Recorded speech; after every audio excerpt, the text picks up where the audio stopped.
Hello दोस्तों, मेरा नाम है अंकित और मैं आप सभी का अपने यूट्यूब चैनल पर हार्दिक स्वागत करता हूं।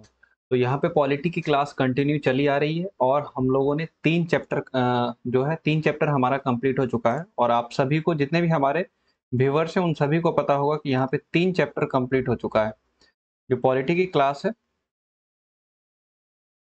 उसका, और जो बुक है ये बुक 1 है जिसका नाम है, सबसे पहले मैं बुक क्लियर कर दूं आप लोगों को। बुक 1 जिसका नाम है समकालीन विश्व राजनीति। समकालीन विश्व राजनीति। इस बुक का 3 चैप्टर कंप्लीट हो चुका है। चैप्टर 1 से लेकर के चैप्टर 3 तक कंप्लीट है, पूरा हो चुका है। ठीक है। और आज जो हम लोग शुरू करने वाले हैं, चैप्टर 4 शुरू करने वाले हैं, सत्ता के वैकल्पिक केंद्र। चैप्टर 4 जिसका नाम है सत्ता के वैकल्पिक केंद्र, और चैप्टर 3 तक पूरा सिस्टमैटिक तरीके से क्लास यहाँ पे करवाई गई है। पहले थ्योरी की क्लास हुई है, उसके बाद ऑब्जेक्टिव क्वेश्चन आंसर की क्लास, उसके बाद सब्जेक्टिव क्वेश्चन आंसर की क्लास। ये सभी क्लास सिस्टमैटिक तरीके से आप लोगों को करवाई गई है। तो आप लोगों में जो भी हमारे व्यूवर्स हैं उनको पता होगा, और जो नए बच्चे हैं वो जा करके जरूर क्लास चेक कीजिएगा। मैं सारे क्लास का लिंक इसी वीडियो के डिस्क्रिप्शन बॉक्स में दे दूंगा। आपको ये 1 बाय 1 जा करके चेक करना, एकदम से सारा नहीं देख लेना है। और हाँ, नोट्स जरूर बनाइएगा। और खासकर अगर आप थ्योरी का नोट्स बनाए या ना बनाए, ये आपके ऊपर डिपेंड करता है। मैं बहुत ज़्यादा प्रेशराइज भी नहीं करता, रिकमेंड भी नहीं करता, लेकिन क्वेश्चन आंसर का नोट्स आप लोग जरूर बनाइए, ताकि एग्जाम के समय में आपको रिवीजन करने में प्रॉब्लम नहीं होगी। अगर आप अच्छा स्कोर करना चाह रहे हैं एग्जाम में, तो नहीं ऐसे ही पास होना चाह रहे हैं, तो इसके लिए कोई बात नहीं है। मैंने एक वीडियो बनाया है, जो आपको शब्द दिख रहा होगा, राजव्यवस्था, राजनीति और राजनीति विज्ञान। इस शब्द में बहुत सारे लोग, बहुत सारे बच्चे कंफ्यूज करते हैं, लेकिन मैंने बहुत अच्छे से इसमें समझाने की कोशिश की है। तो आप लोगों में से जिन लोगों ने भी नहीं देखा है, जिन बच्चों ने भी नहीं देखा है, तो वो जाकर के एक बार जरूर देखिएगा। आपको बहुत अच्छा लगने वाला है और बहुत ही कंसेप्ट क्लियर हो जाएगा। इसके बाद आपको इन तीनों शब्दों में कभी कंफ्यूजन नहीं होगा।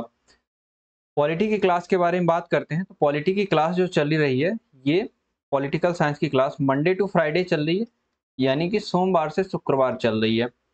और इसका जो टाइम है, जो इसका टाइम रखा गया है, वो 8 PM पे रखा गया है, यानी कि 8 बजे शाम में रखा गया है। और सोमवार से शुक्रवार चलती है। ये हमारे जो कंटिन्यू व्यूअर्स हैं उनको पता होगा। मैंने एक वीडियो बनाया है सिलेबस के ऊपर। देखिए, बहुत सारे बच्चों को ये लगता होगा कि मैं डेली डेली क्यों बताता हूँ ऐसा, क्योंकि डेली डेली हमारे कुछ नए व्यूअर्स ऐड हो रहे हैं, तो उनको पता होना चाहिए कि उनके लिए क्या इंपॉर्टेंट है। तो जो पुराने व्यूअर्स हैं उनको पता ही है, लेकिन जो नए व्यूअर्स हैं उनको कैसे पता चलेगा। तो सिलेबस का जो वीडियो बना है 2024 में, जो भी बच्चे एग्जाम देने वाले हैं उनके लिए, आप जाकर के पॉलिटी का सिलेबस एक बार जरूर देखिएगा। इस तरह का सिलेबस यूट्यूब पर आपको शायद कहीं नहीं मिलेगा, इतना तो मैं दावे के साथ कह सकता हूँ। आप जाकर के देखिएगा कौन से चैप्टर को हटा दिया गया है और किस चैप्टर में कितना पढ़ना है, इसके बारे में भी मैंने जिक्र किया है। तो जाकर के एक बार जरूर देखिएगा। उसका कुछ इस तरह से इंटरफेस आपको मिल जाएगा। तो यहाँ जो है बातें मुझे जो बताना था, अब तक जो डिलीवर करना था, ये मैं बता चुका हूँ। आज जो हम लोग देखने वाले हैं, चौथा चैप्टर अब हम लोग शुरू कर देते हैं। चौथा चैप्टर क्या है कि इस अध्याय में, चौथा चैप्टर जो है मतलब सत्ता के वैकल्पिक केंद्र, इस अध्याय में हमें पढ़ना क्या क्या है। आप सभी को पता होगा कि जब भी नया चैप्टर शुरू होता है, तो उस चैप्टर का एक ओवरव्यू हम लोग लेते हैं कि एक्चुअल में इस चैप्टर के अंदर हमें पढ़ना क्या क्या है। तो सबसे पहले हमें क्या पढ़ना है कि यूरोप में यूरोपीय यूनियन, यानी कि यूरोपीय संघ का उदय हुआ। किस तरह से यूरोप में यूरोपीय संघ का उदय होता है, वो कौन कौन सी परिस्थिति होती है जिससे गुजरते हुए यूरोपीय संघ का उदय होता है, इसके बारे में पढ़ना है इस चैप्टर में। उसके बाद एशिया में आसियान का उदय होता है, इसके क्या महत्व वगैरह है, इस सब के बारे में भी देखेंगे हम लोग। उसके बाद चीन में आर्थिक सुधार और विश्व पर उसका क्या प्रभाव पड़ रहा है, इसके बारे में भी देखेंगे कि वन चाइना पॉलिसी वगैरह है, या चीन में जो आर्थिक सुधार हुई थी, इस सब के बारे में देखना है हमको। जिसको ओपन खुले द्वार की नीति जिसको कहते हैं, ये चाइना ने अपनाई थी, और क्यों अपनाई थी इसके बारे में भी बात करेंगे। उसके बाद सत्ता के उभरते वैकल्पिक केंद्र और भविष्य में उनकी भूमिका। जो सत्ता के उभरते वैकल्पिक केंद्र है, यहाँ कहने का अर्थ है जो जापान, जो नए नए देश है, साउथ कोरिया, ठीक, इंडिया के बारे में भी थोड़ा बहुत होगा, बात हो जाएगा। तो ये सब जो देश हैं, ये सत्ता के वैकल्पिक केंद्र, विकल्प के तौर पे उभर रहे हैं, अमेरिका के विकल्प के तौर पे उभर रहे हैं। तो इस सब को लेकर के भविष्य में इनकी क्या भूमिका रहने वाली है, सब के बारे में बात करेंगे।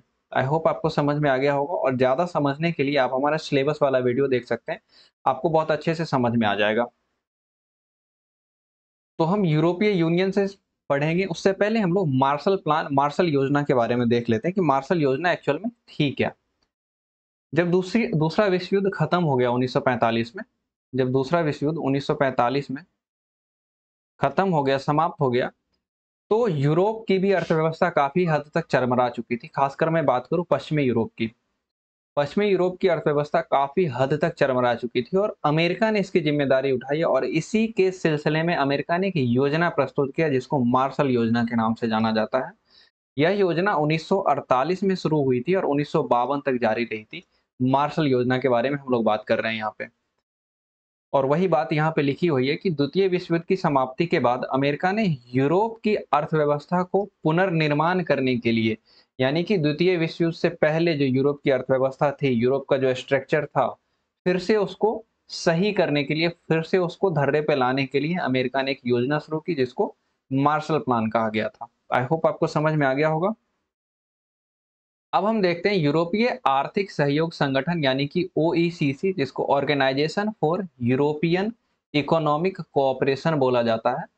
मार्शल योजना के तहत ही, जब मार्शल योजना अमेरिका के द्वारा प्रस्तुत किया गया, अमेरिका के द्वारा लागू किया गया, तो मार्शल योजना के तहत ही 1948 में ओईसीसी का गठन हुआ, क्योंकि अमेरिका ने मार्शल योजना प्रस्तुत किया, लेकिन फिर यूरोप के जो देश है उसको किस तरह से सहायता पहुंचाई जाए, इसके लिए ओईसीसी यानी कि यूरोपीय आर्थिक सहयोग संगठन की स्थापना हुई।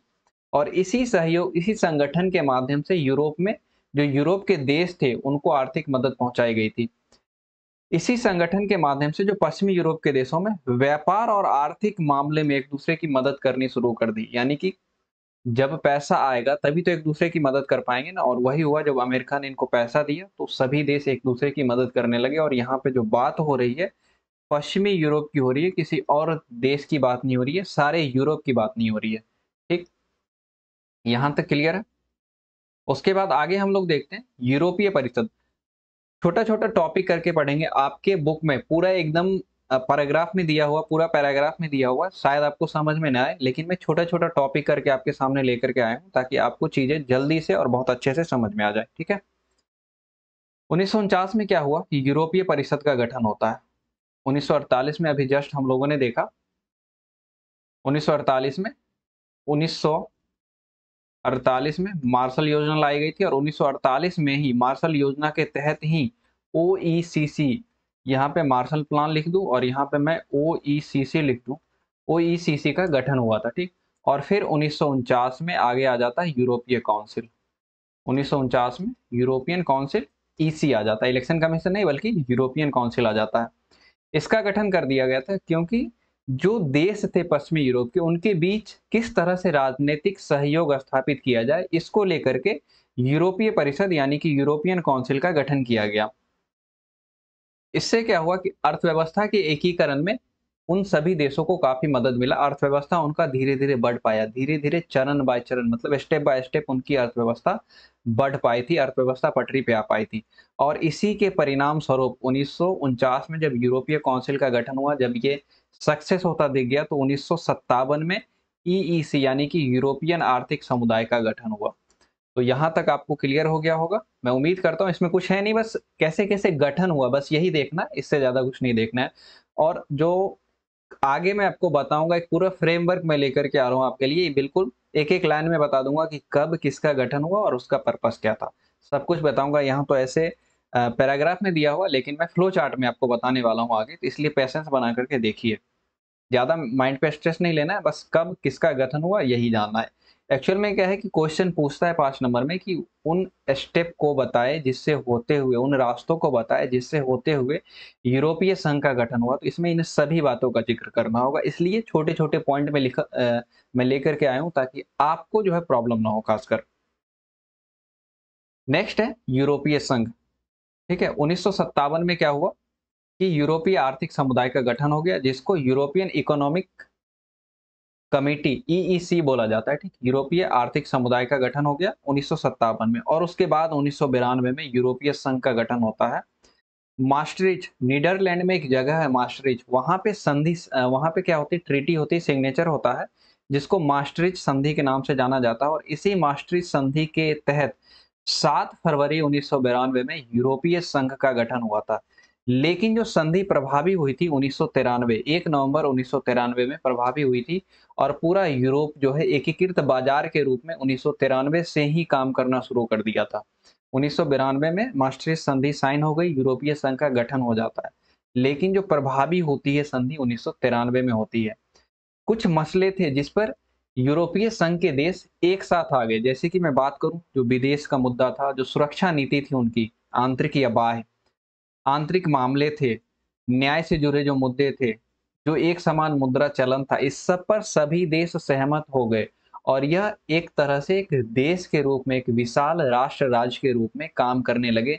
जहां भी जाते थे यूरोपीय संघ का प्रेजेंटेशन करते थे, ना कि किसी अपने खास देश का। अगर मैं इसकी मैप की बात करूं, तो मैप जो है यहाँ पे आपको दिख रहा होगा, आपके बुक में ये मैप दी गई है और यूरोपीय संघ का ये जो है झंडा है, ठीक है। यूरोपीय संघ का ये झंडा है और ये जो है यूरोपीय संघ की मुद्रा है, मुद्रा का प्रतीक है, मुद्रा का प्रतीक। जैसे रुपए का प्रतीक क्या होता है, रुपए का प्रतीक कैसे लिखते हैं, ऐसे लिखते हैं ना, उसी तरह ये यूरो का प्रतीक है। इसको क्या कहेंगे, यूरो। अगर मैं देखूं यहाँ पे, इसको कह सकते हैं हम यूरो, यूरो कहेंगे, ठीक। तो यहाँ तक आपको समझ में आ गया होगा। अब जो यूरोपीय संघ बन गया, शायद नहीं दिख रहा होगा आपको।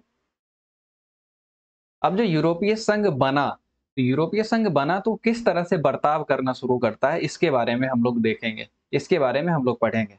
आपको दिख रहा होगा मुझे बहुत ही ज्यादा गर्मी लग रही है और यहाँ लाइट का भी बहुत इशू रह रहा है, तो इसलिए कोई दिक्कत नहीं। शेड्यूल है क्लास, तो मुझे पढ़ाना है, इसको लेकर के कोई टेंशन नहीं है, कोई घबराने की बात नहीं, ठीक है। लेकिन मैं कोशिश कर रहा हूँ थोड़ा जल्दी आज खत्म कर दूं और नेक्स्ट क्लास में काफी अच्छे से मैं समझाने की कोशिश करूंगा। जब यूरोपीय संघ बन गया, यूरोपीय संघ का गठन हो गया, ठीक है। चलिए, कट रहा है, अपनी तस्वीर जो है मैं हाइड कर लेता हूँ। यूरोपीय संघ एक क्षेत्रीय संगठन के रूप में कैसे काम कर रहा था, ठीक है।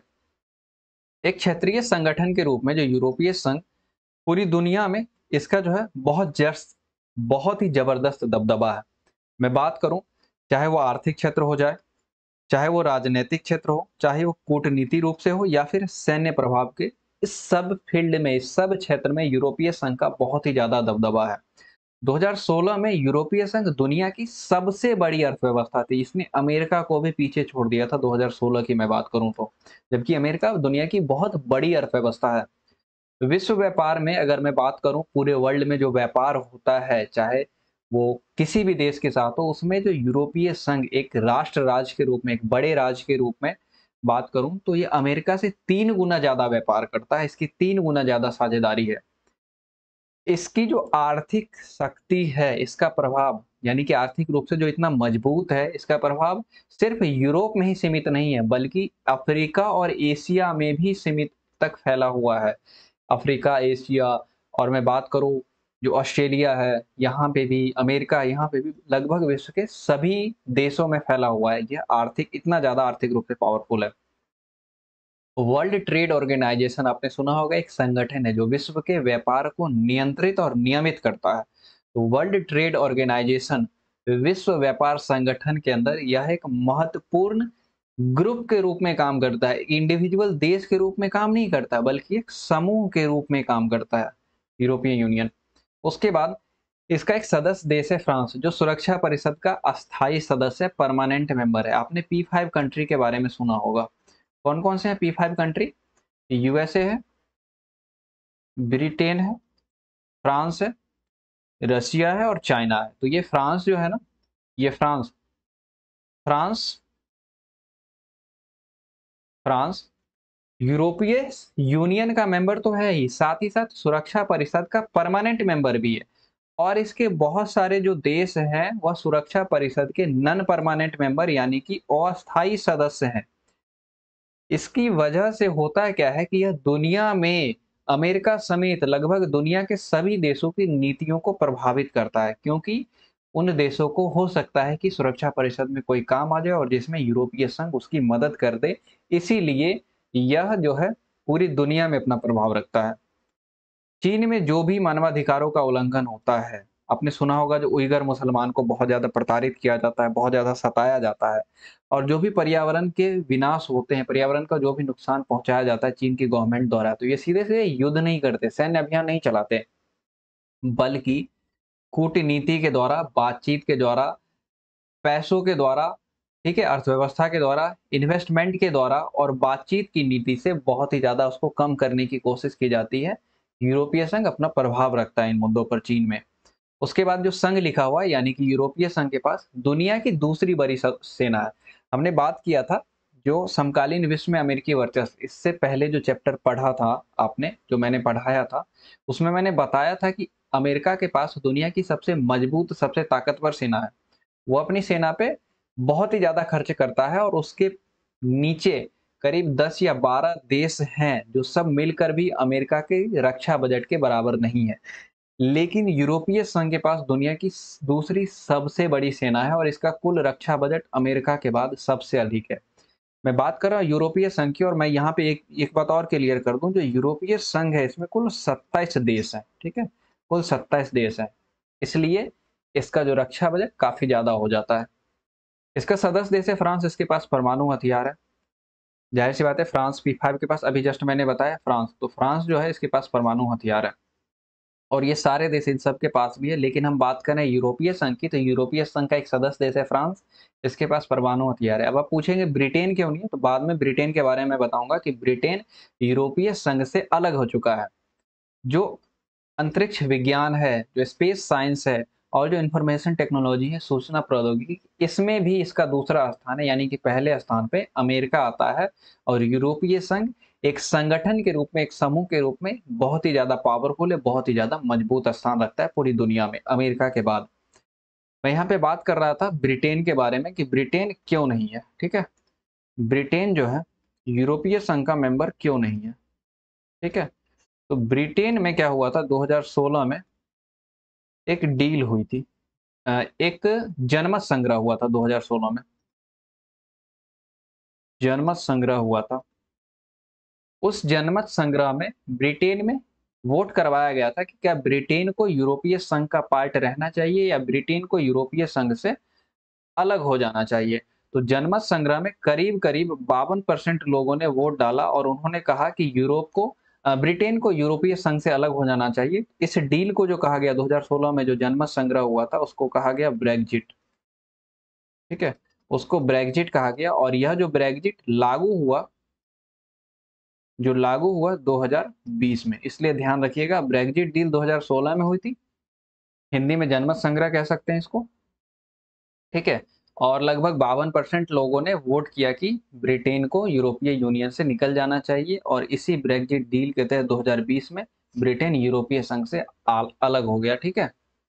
आई होप आपको समझ में आ गया होगा। तो आज की क्लास जो है यहीं तक रहने देते हैं। आपको दिख रहा होगा मुझे गर्मी बहुत ही ज़्यादा लग रही है, ठीक है? बहुत ही ज़्यादा मुझे गर्मी लग रही है। तो क्लास कैसा लगा कमेंट ज़रूर कीजिए। मैं आपके कमेंट पढ़ता हूँ और आपका कमेंट देखकर मुझे अच्छा लगता है। मैं बाद में रिप्लाई भी करता हूँ और एक चीज़ के लिए मैं आप लोगों से आज माफ़ी चाहूँगा कि आज जो है, जैसा कि मैंने आपसे प्रॉमिस किया था कि ज्योग्राफी की क्लास कंटिन्यू चलेगी।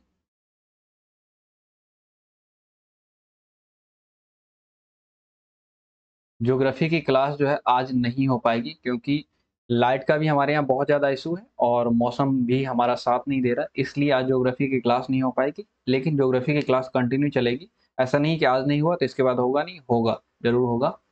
और साथ ही साथ सेशन देखने के लिए आपका बहुत-बहुत धन्यवाद। सेशन जैसा भी लगे लाइक, शेयर और सब्सक्राइब कीजिए और जैसा भी लगे कमेंट ज़रूर कीजिएगा और साथ ही साथ हमारे चैनल को सब्सक्राइब कीजिए, बेल आइकन को प्रेस कीजिएगा और साथ ही साथ टेलीग्राम का लिंक भी ज़रूर जॉइन कीजिएगा। टेलीग्राम पे मैं अ, नो टेलीग्राम पे भी नोटिफ़िकेशन आपको मिल जाएगा अगर यूट्यूब से ना मिले तो। और साथ ही साथ अगर मुझे कुछ पीडीएफ वगैरह आपके साथ शेयर करना होगा, कुछ इम्पोर्टेंट नोटिफ़िकेशन शेयर करना होगा तो मैं टेलीग्राम पे करूँगा। तो आज के लिए इतना ही रहने देते हैं, मिलते हैं फिर अपनी अगली क्लास में, तब तक के लिए थैंक यू।